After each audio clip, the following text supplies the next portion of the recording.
Hi everyone, Shabbat Shalom and Vorach. This week, Parashat Vayetze, Yaakov Avinu goes out to search for a wife. And on his way, he makes a prayer to God.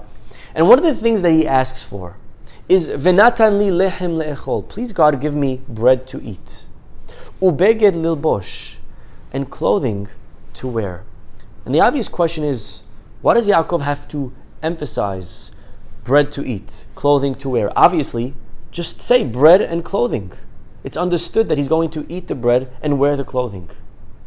There's an amazing answer. You know, there was once a poor guy collecting tzedakah, and he goes to a very rich man's house, and he knocks on the door, and the guy opens up and he says, "How can I help you?" And the poor man starts crying, and he explains his whole life story, and how he doesn't even have enough food for his family. All he eats every night for dinner is a radish. He drinks a glass of milk. That's all he has. That's all he can afford.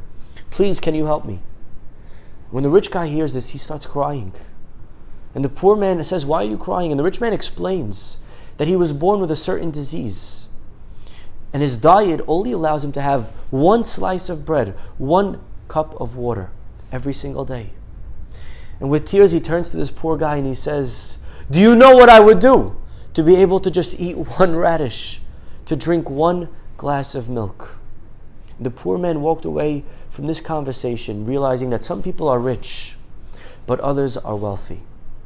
You know, ultimately the biggest beracha in life is not just to have things, but to have the blessing of being able to have the health to enjoy those things. And that's what Yaakov prays for. God, please give me bread.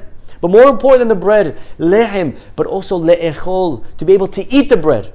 Beged, clothing, but also the health, lilvosh, to be able to wear them. You know, every morning we say a blessing on the fact that we have clothing. Malbish arumim.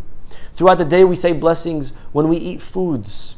Maybe the next time we say these blessings, for 1 minute, for one moment, just stop and close our eyes and to appreciate and be thankful for how lucky we are, not only to have, but also to be able to enjoy these beautiful blessings of life. Shabbat Shalom.